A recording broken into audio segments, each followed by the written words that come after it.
ಹಾಸನ ಜಿಲ್ಲಾ ಕಾರ್ಯನಿರತ ಪತ್ರಕರ್ತರ ಸಂಘದ ವತಿಯಿಂದ ನಡೆಯುತ್ತಿರುವ ಅನ್ನದಾಸೋಹ ಯೋಜನೆ ಇಂದಿಗೆ 100ನೇ ದಿನ ತಲುಪಿದ್ದು, ಈ ಹಿನ್ನೆಲೆ ಜಿಲ್ಲಾ ಕಾರ್ಯನಿರತ ಪತ್ರಕರ್ತರ ಭವನದಲ್ಲಿ ಅನ್ನದಾಸೋಹದ ಶತಮಾನೋತ್ಸವ ಕಾರ್ಯಕ್ರಮವನ್ನು ನಡೆಸಲಾಯಿತು. ಕಾರ್ಯಕ್ರಮದ ದಿವ್ಯ ಸಾನ್ನಿಧ್ಯ ವಹಿಸಿ ಮಾತನಾಡಿದ ಆದಿಚುಂಚನಗಿರಿ ಮಹಾಸಂಸ್ಥಾನ ಮಠದ ಕಾರ್ಯದರ್ಶಿಗಳಾದ ಶ್ರೀ ಶಂಭುನಾಥ ಸ್ವಾಮೀಜಿಯವರು, ಈ ಭೂಲೋಕದ ಮೊದಲ ಪತ್ರಕರ್ತ ಎಂದರೆ ಅದು ನಾರದ ಮಹರ್ಷಿಗಳು. ಆರಂಭದಲ್ಲಿ ಕಷ್ಟಗಳಿದ್ದರೂ ಅವರ ದೂರದೃಷ್ಟಿಯಿಂದ ಭವಿಷ್ಯ ಉಜ್ವಲವಾಗಿರುತ್ತಿತ್ತು. ಅದೇ ರೀತಿ ಇಂದಿನ ಪತ್ರಕರ್ತರು ಕೂಡ ಸಮಾಜದ ಹಿತದೃಷ್ಟಿಯಿಂದ ಕೆಲಸ ಮಾಡುತ್ತಿದ್ದಾರೆ ಎಂದರಲ್ಲದೆ, ಪತ್ರಕರ್ತರು ಸದಾ ಸಮಾಜದ ಬಡವರ ನೊಂದವರ ಪರವಾಗಿ ಧ್ವನಿ ಎತ್ತಿ ಅವರಿಗೆ ಸಹಾಯ ಮಾಡುತ್ತಾರೆ. ಆದರೆ ತಮ್ಮ ಸ್ವಂತ ಮಕ್ಕಳ ವಿದ್ಯಾಭ್ಯಾಸಕ್ಕಾಗಿ ಯಾರ ಮುಂದೆಯೂ ಕೈಚಾಚದ ಸ್ವಾಭಿಮಾನಿಗಳು. ಇಂದು ಪತ್ರಕರ್ತರ ಪತ್ನಿಯರು ಮತ್ತು ಕುಟುಂಬದವರು ಮಕ್ಕಳನ್ನು ಜಾಗೃತಗೊಳಿಸಿ ಅವರ ಸಾಧನೆಯನ್ನು ಗುರುತಿಸಿ ಪ್ರತಿಭಾ ಪುರಸ್ಕಾರ ಹಮ್ಮಿಕೊಂಡಿರುವುದು ಶ್ಲಾಘನೀಯ. ಆ ಮಕ್ಕಳ ಭವಿಷ್ಯ ಅತ್ಯಂತ ಉಜ್ವಲವಾಗಿದೆ ಎಂದು ಶುಭ ಹಾರೈಸಿದರು. ಇದೇ ವೇಳೆ ಇತ್ತೀಚೆಗೆ ಪ್ರಕಟವಾದ ಎಸ್ಎಸ್ಎಲ್ಸಿ ಮತ್ತು ಪಿಯುಸಿ ಪರೀಕ್ಷೆಗಳಲ್ಲಿ 90% ಹೆಚ್ಚು ಅಂಕ ಪಡೆದು ಸಾಧನೆ ಮಾಡಿರುವ ಪತ್ರಕರ್ತರ ಸಾಧಕ ಮಕ್ಕಳಿಗೆ ಪ್ರತಿಭಾ ಪುರಸ್ಕಾರ ನೀಡಿ ಸನ್ಮಾನಿಸಿ ಗೌರವಿಸಲಾಯಿತು.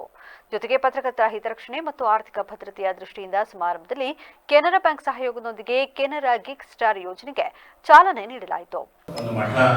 ಒಂದು ಮಠಮಾನ್ಯಗಳಲ್ಲಿ ಧಾರ್ಮಿಕ ಸಂಸ್ಥೆಗಳಲ್ಲಿ ಆಗುವಂತಹ ಕಾರ್ಯಕ್ರಮ ನಮ್ಮ ಜಿಲ್ಲೆಯಲ್ಲಿ ಹಾಸನ ಜಿಲ್ಲಾ ಪತ್ರಕರ್ತರ ಸಂಘದಲ್ಲಿ ನಮಗೊಂದು ಖುಷಿ. ಮಠ ಜೊತೆ ನಮಗೂ ಒಂದು ಹೆಸರು. ಯಾಕಂದ್ರೆ ನಾಡು ಊರ ಜೊತೆ ನಾಡು ಸ್ವರ್ಗ ಸೇರಿದಂಗೆ ಹಾಸನದಲ್ಲಿ ಒಳ್ಳೆ ಕಾರ್ಯಕ್ರಮ ಆಗ್ತಾ ಇರುತ್ತೆ.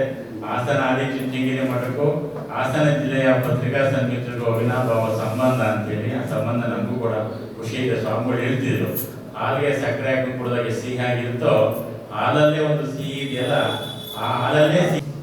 ನಮ್ಮ ಪರಮ ಪೂಜ್ಯರು ಶಂಭುನಾಥ ಶ್ರೀಗಳು ಏನು ನಮ್ಮ ಭೈರವೈಕ್ಯ ಬಾಲಗಂಗಾಧರ ಸ್ವಾಮೀಜಿಯವರು ಹಾಕಿಕೊಟ್ಟ ಮಾರ್ಗದರ್ಶನದಲ್ಲಿ ಇವತ್ತು ಹಾಸನ ಜಿಲ್ಲೆ ಮತ್ತು ಕೊಡಗು ಜಿಲ್ಲೆಯಲ್ಲಿ ಅನೇಕ ಶಿಕ್ಷಣ ಸಂಸ್ಥೆಗಳನ್ನು ಕಟ್ಟುವ ಮೂಲಕ ಸಾವಿರಾರು ವಿದ್ಯಾರ್ಥಿಗಳಿಗೆ ಹೆಚ್ಚು ಕಮ್ಮಿ 1 ಲಕ್ಷದ ಗಡಿ ದಾಟುವಂಥ ಸಂದರ್ಭ ಕೂಡ ಬಂದಿದೆ. ಅವರು ಪ್ರತಿನಿತ್ಯ ಕೂಡ ಶಿಕ್ಷಣ, ಆರೋಗ್ಯ, ಕ್ರೀಡೆ, ದಾಸೋಹ. ಕಾರ್ಯಕ್ರಮದಲ್ಲಿ ಜಿಲ್ಲಾ ಕಾರ್ಯನಿರತ ಪತ್ರಕರ್ತರ ಸಂಘದ ಅಧ್ಯಕ್ಷರಾದ ಕೆಂಚೇಗೌಡ ಸೇರಿದಂತೆ ಜಿಲ್ಲೆಯ ಪತ್ರಕರ್ತರು ಹಾಗೂ ಗಣ್ಯರು ಉಪಸ್ಥಿತರಿದ್ದರು.